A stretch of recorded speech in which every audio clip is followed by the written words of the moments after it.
예수님은 나의 왕, 나의 주인, 나의 생명이십니다. 하나님 아버지, 이스라엘 백성이 자원에서 예물을 드려 차고 넘치는 모습을 봅니다.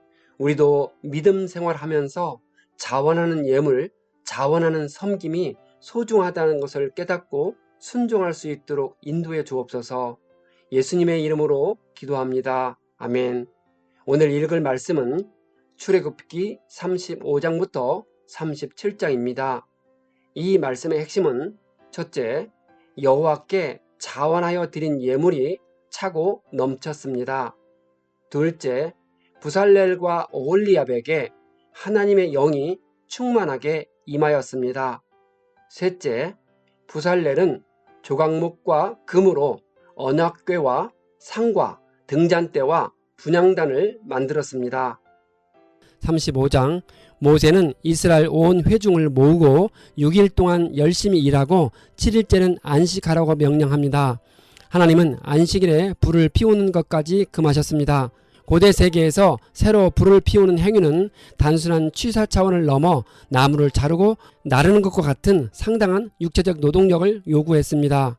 그래서 하나님은 이 같은 노동력이 요구되는 일을 금하셨는데, 그러므로 이스라엘 백성들은 안식일 이전에 사용했던 불을 계속해서 유지시켜서 요리나 난방 같은 기묘한 일을 처리해야 하고 새로 불을 피우는 일을 하지 말아야 합니다.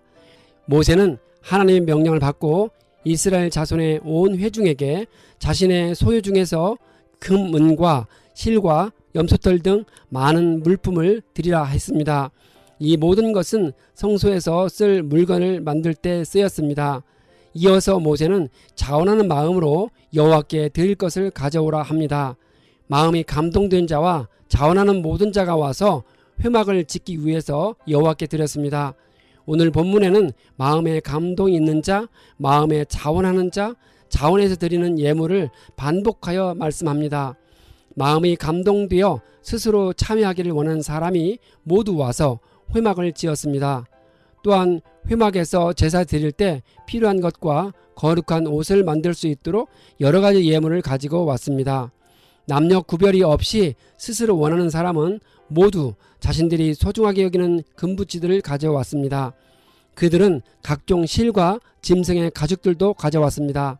어떤 사람들은 은과 동을 예물로 드렸습니다. 재주가 있는 여자들은 직접 실을 자아서 여러 색의 모시실을 가져왔습니다. 지도자들은 예봇과 가슴바지에 박을 보석들과 각종 기름을 가지고 왔습니다. 모든 사람들이 기쁜 마음으로 자원해서 물품을 가지고 왔습니다. 모세는 유다 지파이며 훌의 손자인 부살렐을 불러서 그에게 하나님의 영을 가득하게 하고 지혜와 총명과 지식을 갖추게 하였습니다. 부살렐은 모든 기술을 발휘하여 보석을 깎고 나무를 조각했습니다. 하나님은 단지파의 오홀리압에게는 남을 가르치는 능력도 주셨습니다.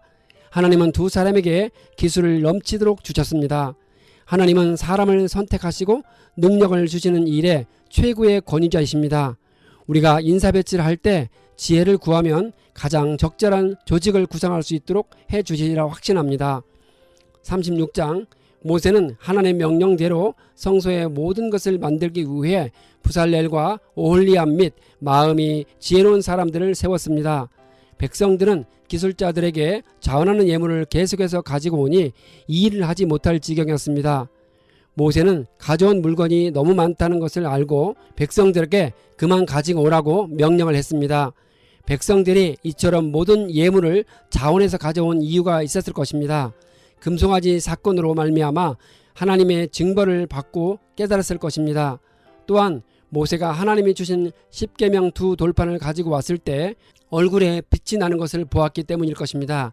이스라엘 백성들이 자발적으로 가지고 온 금은 약 1000kg이고 은은 3420kg이며 놋은 2400kg이었습니다.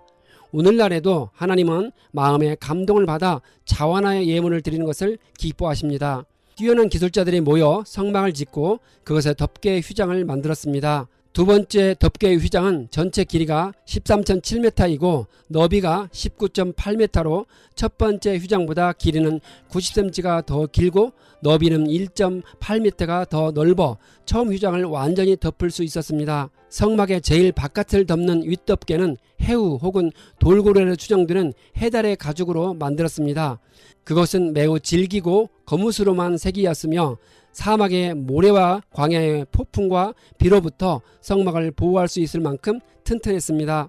성막의 본체인 성소와 지성소를 만드는 데는 모두 48개의 조립식 널판이 필요했습니다. 또한 조각목으로 만든 띠가 필요했습니다. 그것은 성막 본체를 이루는 48개 널판들을 단단하게 연결하여 고정시키는 역할을 했습니다. 널판을 서로 밀착시켜 틈이 생기지 않도록 했습니다. 이 같은 띠는 널판이 필요 없는 동편의 성막 출입구 쪽을 제외하고 서편과 남편과 북편에 각각 5개씩 모두 15개가 필요했습니다.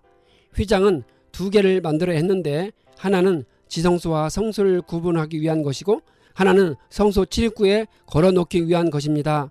휘장은 기둥에 달린 금 갈고리에 걸려 아래로 늘어뜨려졌습니다. 37장 부살렐은 조각목으로 궤를 만들었습니다.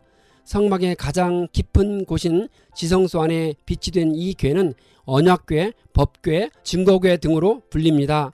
속죄소라고 칭하는 궤의 뚜껑은 순금으로 만들어졌고 천사 모양의 두 그룹이 서로 마주본 채 날개를 서로 연하여 펼치고 있습니다. 언약궤 안에는 십계명이 기록된 두 돌판과 만나 한 오멜이 담긴 항아리와 아론의 쌍난 지팡이가 들어 있습니다.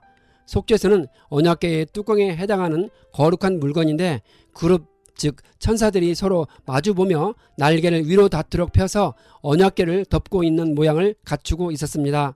이처럼 언약궤 위에 그룹 형상이 있는 것은 속죄소가 하나님께서 임재하시는 상징적인 초소임을 보여주는 것입니다. 부살렐은 조각목으로 상을 만들어 순금으로 싸고 금테를 둘렀습니다.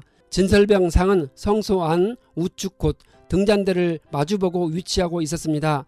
이 상 위에는 매 안식일마다 12개의 떡인 진설병이 6개씩 두 줄로 새로이 진설되었습니다. 여기서 12개의 떡은 이스라엘 12지파를 상징하는데 그것은 이스라엘 12지파가 하나님께 헌신되어 받침이 되었다는 것을 의미합니다. 그는 또 순금으로 등잔대를 만들었는데 등잔대 줄기에는 살구꽃 모양의 잔넷과 꽃받침과 꽃이 있었습니다. 등잔대는 밤부터 아침까지 성소 안을 환하게 밝혀주는 기능을 했습니다. 하나님께 향을 피워 올리기 위한 도구로 분향단을 만들었습니다. 제사장은 매일 아침과 저녁에 분향단에 새로운 향을 피워 올려 1년 내내 향불이 끊이지 않게 해야 합니다. 한편 분향단은 조각모로 만든 후에 순금으로 쌌고 주위에 금테를 둘렀으며 사면 귀퉁이에는 뿔이 달려 있었습니다. 분향단이 놓인 위치는 지성소 휘장 바로 앞 중앙이었습니다. 분향단의 크기는 대략적으로 가로 45cm, 세로 45cm, 높이 90cm였습니다. 성소와 지성소에 쓰이는 모든 물건은 그 당시 제사장들이 제사를 드리기 위해 만들어졌습니다. 오늘날 우상 숭배자들도 향을 피우고 짐승을 잡아서 제사를 드립니다. 하나님께 제사를 드리는 것과 무슨 차이가 있을까요? 살아계신 하나님께 제사를 드리는 행위는 제사장을 포함한 모든 사람들의 죄와 관련되어 있습니다. 짐승을 잡아 피를 뿌리고 태우는 행위는 우리의 죄 사함과 관련이 있습니다. 우리의 죄를 영단번에 사해 주신 예수님이 이 땅에 오실 때 이 모든 제사 제도는 사라졌습니다. 이제 우리는 우리의 모든 죄를 사해 주시고 새 생명을 주신 예수님을 찬양하며 예배할 수 있습니다.